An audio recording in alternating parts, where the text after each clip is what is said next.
Yo, what's up friends? Welcome back to the channel. I hope you're all doing good. And I just wanted to ask you something to help me out and press that like button to let this channel grow.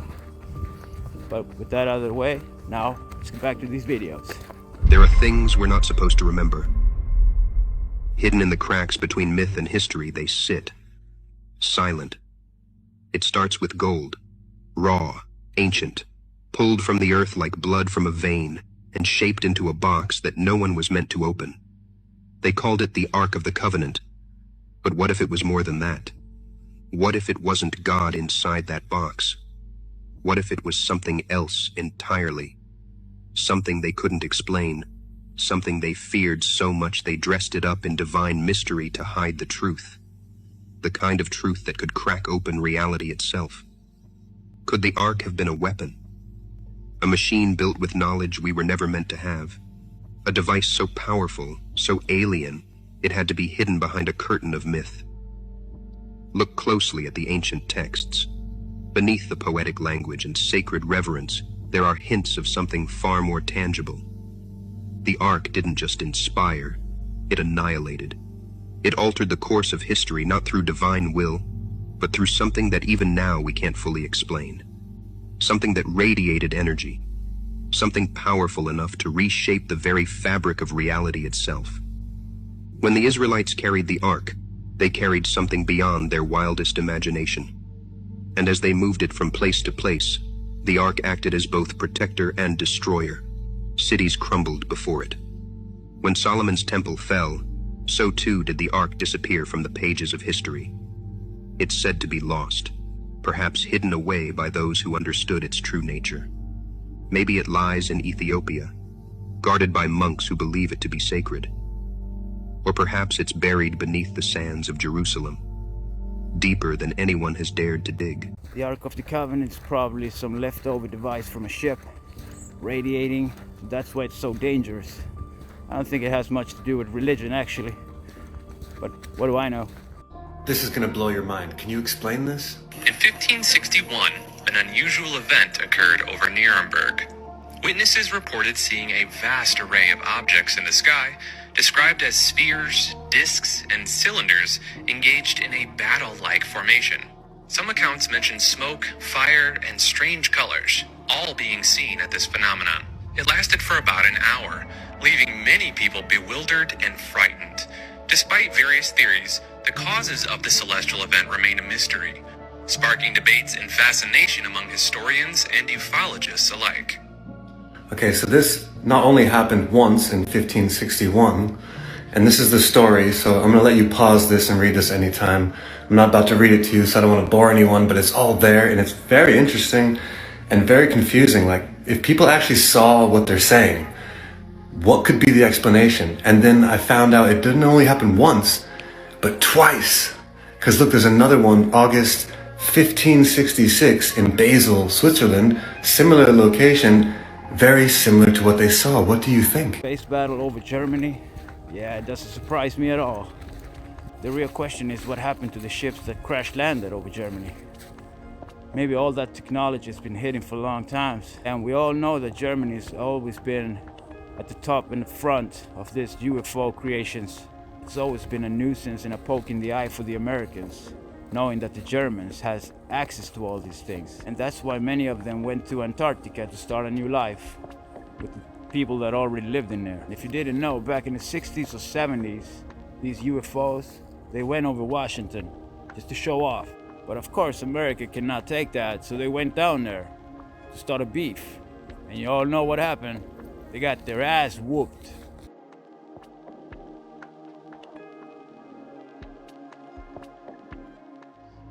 I don't think that's it.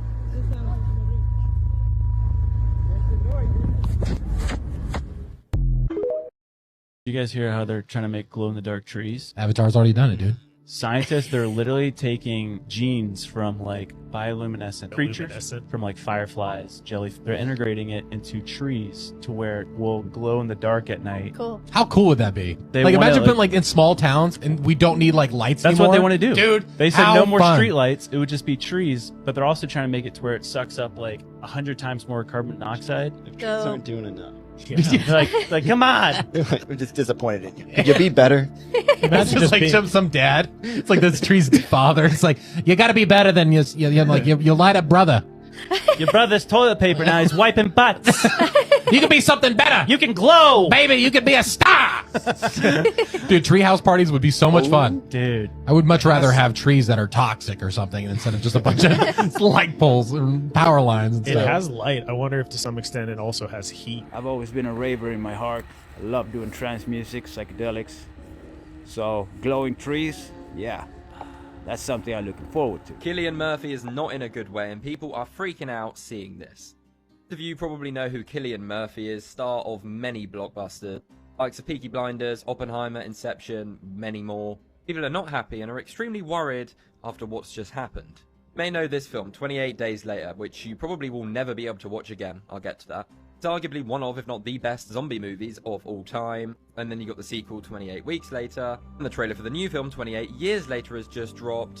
In the trailer, people spotted this scene, which appears to be Cillian Murphy. Many people thinking this isn't CGI, it isn't prosthetics, and it's actually him. You mean... He is a method actor, and when he did the film Oppenheimer, apparently he just ate one almond a day, just leading many people to believe this do not is believe that actually that's him. truly his body Following on type. from that, though, the movie 28 Days Later was on streaming sites It's a such great as movie Disney, set, but though. is now in the hands of the 28 Days original Later? producer. Great Now movie. it is not on any streaming sites. Apparently you can't even find the DVD anywhere, so good luck. Does anyone else feel like time is getting faster? Seriously, every day, week, month is just flying by lately, and something just doesn't feel normal about it. And trust me, you're not the only one. Everyone feels it. Well, as it turns out, the universe might be dying. Or it already ended, and the Mayans were right this entire time. Like, didn't the 2020s just start, and we're already halfway through the decade? You've probably seen this years of your life chart that explains why time feels to get faster as we age, showing you how each year that goes by becomes a smaller and smaller percentage of your total life lived so far, which is why the years feel like they go by quicker as we get older, but I'm not talking about that. I mean, objective time itself, by the hour, seems like it's faster than it used to be. It could be the 2020 effect, from which many people report that days, weeks, and months since 2020 seem like they're passing by at an alarming rate. Psychologists coined the term and proposed that the 2020 lockdowns caused a major disruption in our normal routines, making every day feel the same, distorting our sense of time.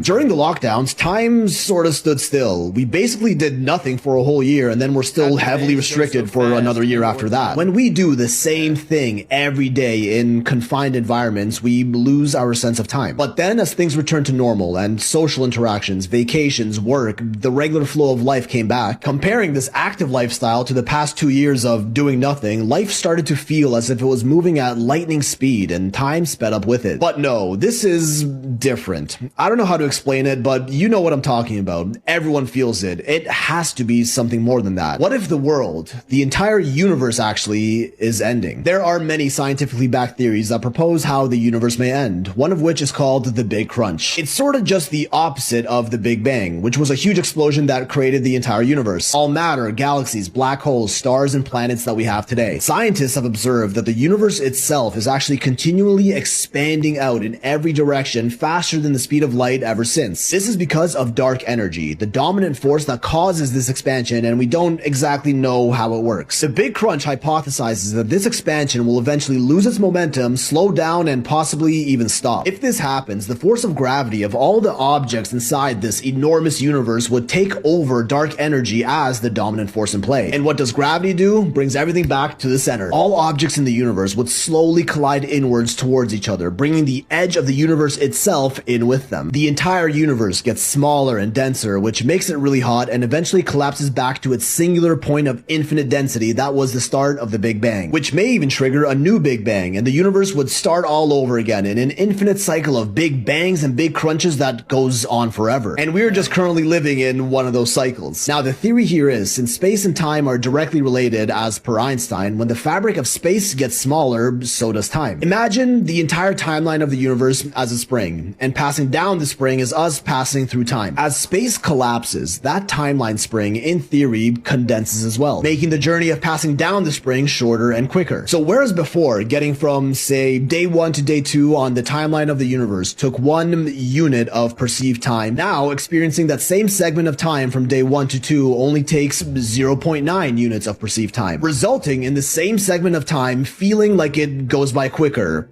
Do you follow me here? Just like in video editing, when you bring a clip into your timeline and increase the speed by 10%, it gets shorter. So now, what if the big crunch has already started, and we're experiencing that slight bit of condensed time as the universe is slowly starting to shrink? Cause I mean, it would be slow at first. Time's not gonna start accelerating significantly until the universe is much smaller in a couple 100 million years or whatever, where years will potentially go by in a matter of hours. What if we're in that initial stage of time shrinkage where the length of a year feels just a little faster than what a year used to feel like? Cause a year was actually supposed to end it all just a little over a decade ago, 2012. For anyone that remembers, there was a huge doomsday prophecy going around in the years leading up to 2012 based on the Mayan calendar. Now the Mayans, they were pretty damn smart. Their empire lasted for around 3,000 years, possibly longer, until they collapsed around 900 AD. The Maya were well known for their advanced knowledge of mathematics, astronomy, and time. They developed some of the most intricate timekeeping methods that we know as the Mayan calendar. Well, calendars, actually. The Mayans had around 20 calendars, a lot of which we don't even fully understand yet. But one of their most important ones was the long count calendar, which is different from any other ancient culture's calendar in the world. Rather than basing it off the solar cycles of us going around the sun, they broke it down into a series of day-night cycles since the last creation. The largest of these cycles was a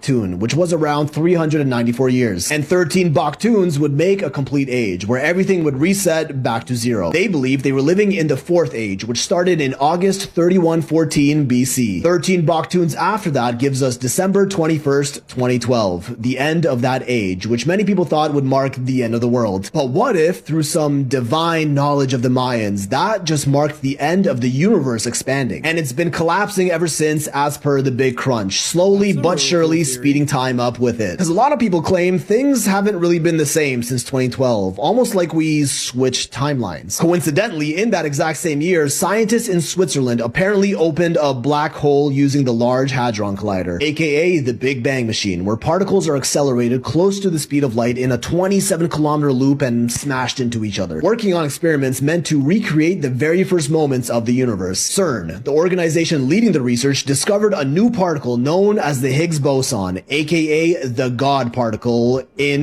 2012. The Higgs boson is a special type of particle that we can't exactly interact with, but permeates the entire fabric of space and basically allows matter to exist. It's complicated, I know, which many scientists actually warned the creation of this particle may form a black hole that would consume the Earth and our entire solar system in a split second. Well, it actually might have already done that, and reality as we knew it ended in 2012. It happened so fast that none of us could notice, and we're currently living inside that black hole and are experiencing the time dilation effects of its immense gravity, or we just switched to a completely different timeline. Because if you look at it, that's also around the same time that people started having collective memories about things that never happened, known as the Mandela effect. You know, when a large group of people recall something being different than what it really was. Popular ones like the Berenstain Bears, Jif Peanut Butter, the Monopoly Man never had a monocle, the cornucopia in Fruit of the Loom, which I swear I can remember that one. We Are the Champions doesn't end with of the world. Remember the Energizer Bunny that strolled around beating his drum? He had a battery on his back, right? Nope. It is and always has been on his leg. Like, that doesn't even make any sense. The reason we have Mandela effects in the first place is because we're living in this alternate timeline where time's speeding up. And we occasionally get faint memories from our old timeline, which we all experience together. At the end of the day, we could just be getting older and perceiving every year that goes by as slightly quicker than the last. But I don't know, something just really feels off to me. Like the passing of time itself just got accelerated by magnitudes of what it used to be. These days are flying by at lightning speed, and I can't help but feel that maybe reality as we knew it will never be the same. Time is moving faster and faster.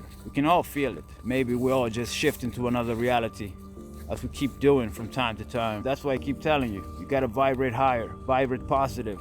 You do not want to get stuck in a negative reality. And when that time has run out, wherever you are at that moment, that's where you're gonna be for the rest of your life.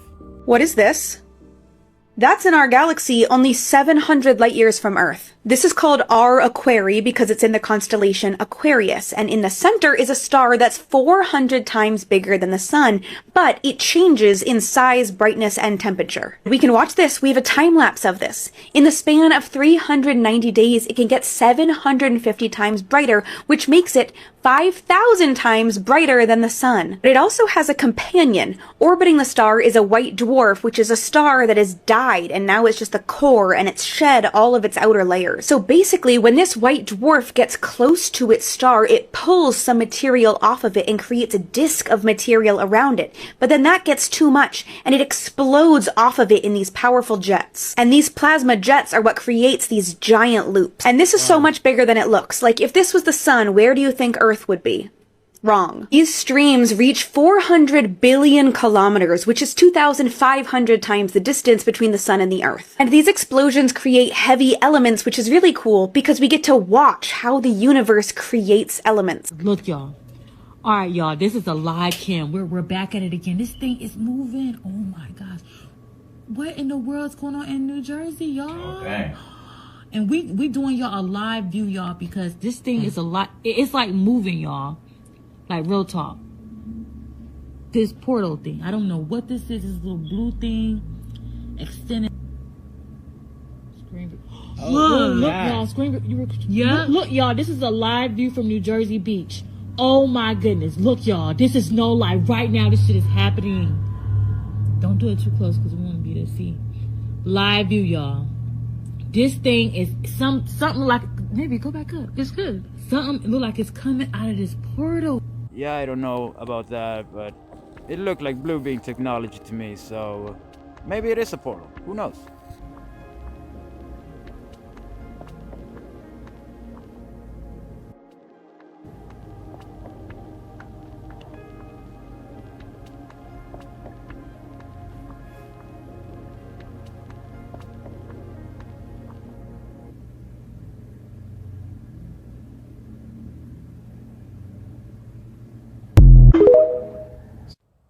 How is that RIPing the flat Earth?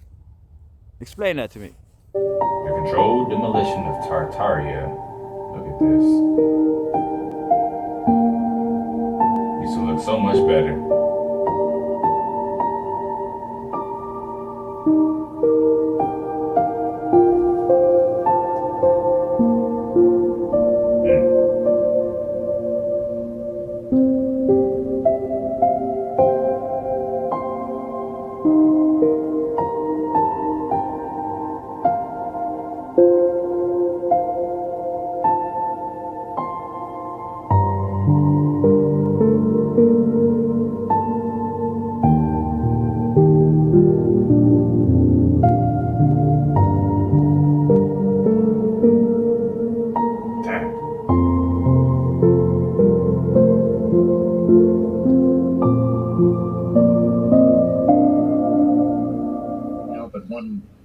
In my discussions privately with General Secretary Gorbachev, when you stop to think that we're all God's children wherever we may live in the world, I couldn't help but say to him, just think how easy his task and mine might be in these meetings that we held if suddenly there was a threat to this world from some other species from another planet outside in the universe. We'd forget all the little local differences that we have between our countries, and we would find out once and for all that we really are all human beings here on this earth together. Well, I don't suppose we can wait for some alien race to come down and threaten us, but I think that between us we can bring about that realization. In our obsession with antagonisms of the moment, we often forget how much unites all the members of humanity.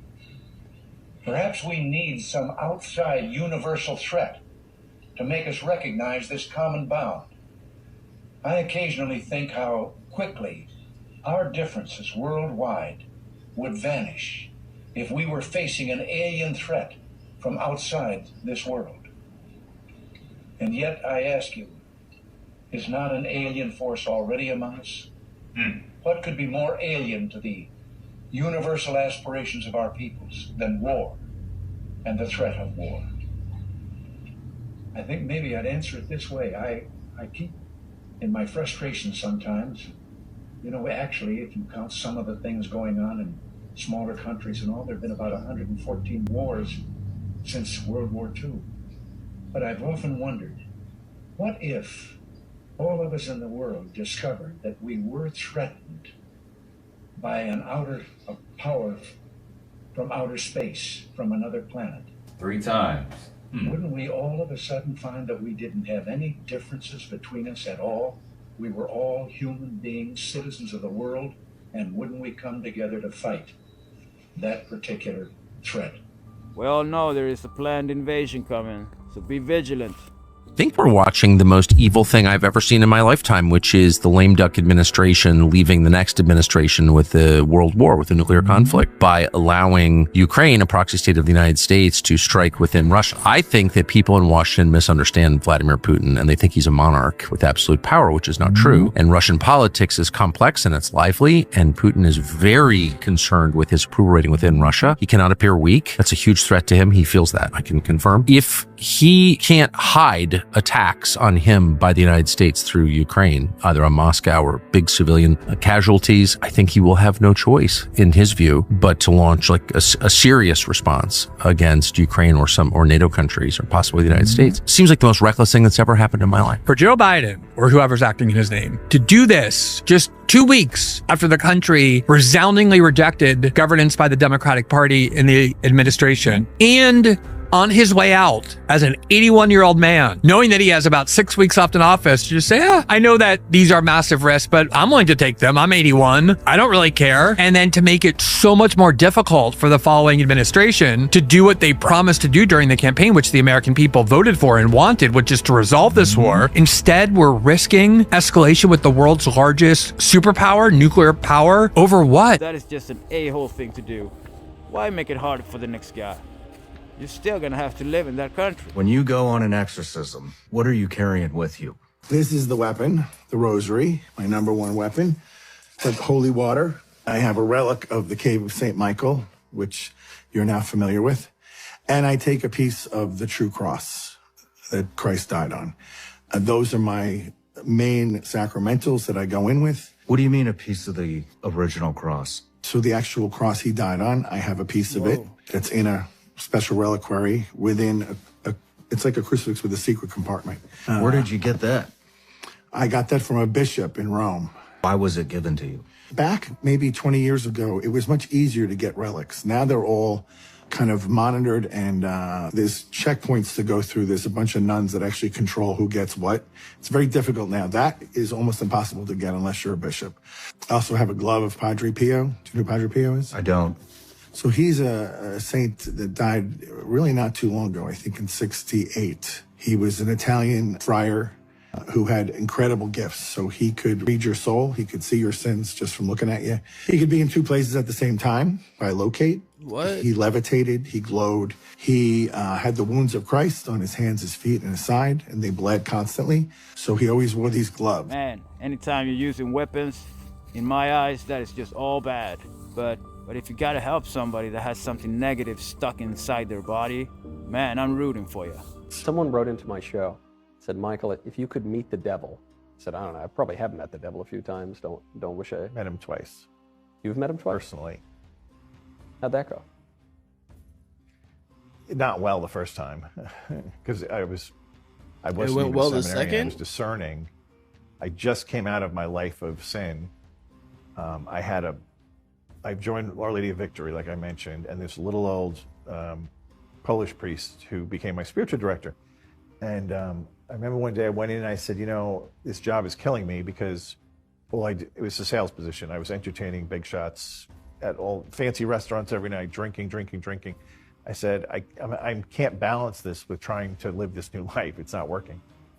So he said to me, well, let's do this. Why don't you, for the next month, you can go call ahead or go to meet to the restaurant early and tell the bartender when you order a drink that it would be just club soda, no vodka. But you would order it publicly and then they won't know. I said, I can do that. So he said, no alcohol for a month. That was a genius. So it's the middle of the day. It's idea. like noon. I come out of the church, and there's this beautiful, handsome man, custom tailored suit. And he's staring at me, which, if you've ever lived in New York, you don't stare at people. It's pretty unusual. Very. Like you put your eye, you don't. Yeah. It's Really? almost an attack. Like this, I'm being attacked now. I have to fight. And I just was like, weird. So I turned to walk towards my office, and he runs up next to me and he grabs me by the arm. Again, no guys do that. No guy grabs somebody by the arm and is like escorting them. And he goes, "Let's get a drink." And I just had chills go up and down my body. And I said, "Get away from me." And then I turned direction and went towards my apartment because it was closer. And I got to my apartment and I walked through the doors, and the doors closed behind me, and I looked out and he was just laughing at me. And it was like, whew. So he leaves and I run back to the church. I go, "Father, let me tell you what just happened." "What do you think happened here? What is this?" He goes, "I told you you're going to have a target on your back, so you got to be careful." And I said, "Was that who I think it was?" And he goes, "Sounds like it." Certainly seems that way. I mean, that was just no random person for sure. So that really, it's frightened me, to be honest. I was like, that I didn't sign up for this at all. And then a few years later, I was on a vacation visiting an old banker friend down in Miami. And she set up a whole luncheon at this place called Nikki Beach, which really isn't appropriate for seminarians or priests. Yeah. It's it's the glitterati, the high-powered, wealthy people. It's bottle service on the beach. Right. And I'm just like, oh, I don't know how I feel about this.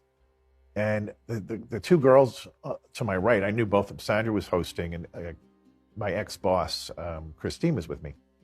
And they start looking at this guy across over by the other end of the deck. Like, "Oh my God, look at that guy. He's so handsome. My guy's beautiful." And all of a sudden, Sandra's like, "Oh, he's coming over here." And I turn and I look, and it's him. It's the guy. It's the one that wanted to get the drink. Only now he's like shirtless in a bathing suit, and he walks up and he goes, "What are you doing here? I thought you were going to be a priest." And he goes, "This is my territory. You shouldn't be here." And both the girls got flipped out. They were like, they had the scare mechanism. Like the face that I'm making right now? Yeah, literally like, danger, Will Robinson. And Christine's like, "Get the check." And she threw money down. She's like, "We're out of here." And we left. But like, when those things happen, God allowed it, right? So for me, I felt like I wasn't supposed to be there. Some people are just stuck to your life. They will continue to come around and around until you deal with them. All right, so I know you guys were impressed with the dodecagram coil, but I discovered a new coil design that is using a scaling factor of 1.5 for the frame. This 1.5 scaling factor enables me to fit many more turns of wire onto this new coil design that I am going to be calling the Vortex Coil. And as you can tell, the name speaks for itself. Watch what happens when I put this coil on top of the plasma ball. And turn the light off real quick.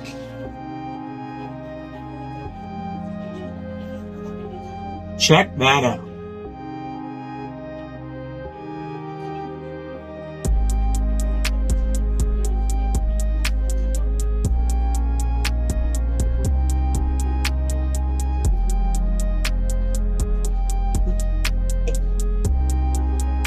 Now I'm going to power a light bulb by connecting an alligator clip to the ground terminal going to my circuit, and another alligator clip connecting to the coil. And there we go. Be sure to check out my shop if you want to get a coil like this for yourself. In my last video, I told you that dinosaurs were never real, but I never said dragons didn't exist. In this video, I'm going to investigate the link between what they call dinosaurs and biblical dragons. Let's get into it. Dragons are mentioned numerous times within ancient texts worldwide. From the Eastern religions to the Western religions, they are mentioned on over 35 occasions within the Holy Bible, more specifically within the books of Apocrypha, and even more specifically within the book of Enoch, which is part of the several books that were removed from the Bible in the 5th century. If you consider this, and couple it with the fact that Earth isn't really millions and millions of years old as they say, we could very much have lived side by side with these dragons and ancient reptilian beings. In one way or another, reptiles are described, whether they be in the form of aliens, dragons, or sky gods that came down from the heavens. Reptilians are littered throughout our history. In Mesopotamian myths and legends, the dragons were described to have bargained with kings over the supremacy of men. So this suggests the dragons were some sort of intelligent race of being. In South American myths and legends, the reptilians are described as sky gods who came down and taught the people agriculture and other methods of looking after themselves, building, mathematics, astrology. In most of these cultures, even the Chinese cultures, dragons were described as being able to talk to the people and funnel knowledge into the populations. So who were these beings and why did they come here? Before we answer that question, have you considered the possibility that the dinosaurs we know of today were the dragons of the past, were the dragons of the Bible, or were the dragons of the ancient mythological texts? This is said to be the 240 million year old fossil of what they believe to be a dragon, which was found in China. While I do believe that this is a dragon, I don't believe that this fossil is 240 million years old, as blood and other organic tissue have been found attached to the bones of this creature. This is virtually impossible for a fossil that is millions and millions of years old. As well as being described as highly intelligent and of high spiritual power and perception, a lot of these dragons or serpent humanoids were described as deeply, deeply evil. In Revelation chapter 20 verses 2, the dragon is described as the devil himself. As well as the Bible, other cultures describe serpent beings, or in other words, dragons, being evil too. Let's get back to who people thought these dragons were and why they came here. The reptilian race, or the dragon people, also known as Archons, Reptoids and Draconians, are believed to have ruled the world deep in the ancient past and helped build the civilizations of men. Many religious communities believe that these reptiloids are the creation of the fallen angels prior to the flood. Prior to the flood, we know that angels were experimenting with animals, humans, and creating hybrid beings. Some believe that it is biblical prophecy that these reptilians have ruled over the races of men. This is why, as I explained before, the royals have always said that they are descendants of some higher source, or they have been chosen by the gods. Gods with the small g, meaning the different hierarchical structures in the spiritual realm. And these hierarchies also consist of fallen angels and then the reptilian races. A lot of the more obvious dragons, the fire-breathing, scaly, winged beasts, were hunted and killed throughout history, and we could see that in a lot of ancient stories. We've got Merlin, we've also got St. George and the Dragon, which is why we don't see a lot of the fossilized skeletons today, and the ones that did remain, of course, are being hidden. Why did they come here? They came here because they knew, being higher beings and more intelligent beings than the beings that lived on planet Earth, they can seek to gain power and dominion over mankind and rule over mankind, building civilizations that serve them. The 95%, the masses working for the 5% who still have that bloodline until this day. They cannot release these secrets to us as the public because they know who they are and how they're influencing the lives of the people on planet Earth.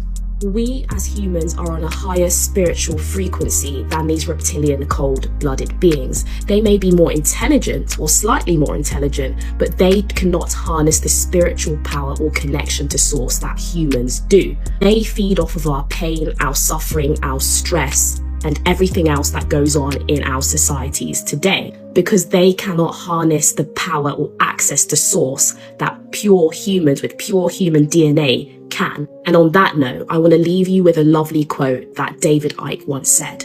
In the world of the blind, the one-eyed man is king. These governments, these leaders are the one-eyed men. In the world of the blind, which is the 95% of us, of course, they are king. However, if each one of us opened our eyes, it'd be clear to see how much power we'd have over them. Thank you for watching, guys. As always, let me know what you think below. Let's have a discussion. Did dragons exist? Let me know. Let's talk about it. The reptilian race have always been here. They're actually the originals on this planet. People need to learn how to do is to coexist with each other. How are we ever gonna succeed in life if we can't even get over our differences? Man, look at me, sounding like that president. But I am serious. If we work together, all the species, without bickering, things are gonna just look up, man. Everything's just gonna be brighter. This cult may actually be stealing souls. This is in Arizona? This is in Arizona. Really rich guy. He's a, what is it? He's a Rothschild. A Rothschild. He bought this town of Felicity and named it after his wife, Felicity. Wait, is this real? We ran into. Can we make sure this is real? We visited it. Go for tours in this place. Oh, we did a tour. We did a tour fight. Why? Tried to get us in the center of the pyramid, in the center of the thing, put our foot in the middle, save this thing and make a wish and then sign a contract. And I was like, and we were like, I'm not doing that. She was like, well, it's the only part of the tour you have to do. And they go, do the tour. And that's when we said, we don't want to do the tour anymore. We're going to leave. And she was pissed. And then they said, she goes, this right here is the center of the world. This is in Arizona? This is in Arizona. Really rich guy. He's a, what is it? He's a Rothschild. A Rothschild. He bought this town of Felicity and named it after his wife, Felicity. As always, thanks for watching. Stay weird. Never jeopardize your soul, man. Never. Cat had an existential crisis. Why are you doing this?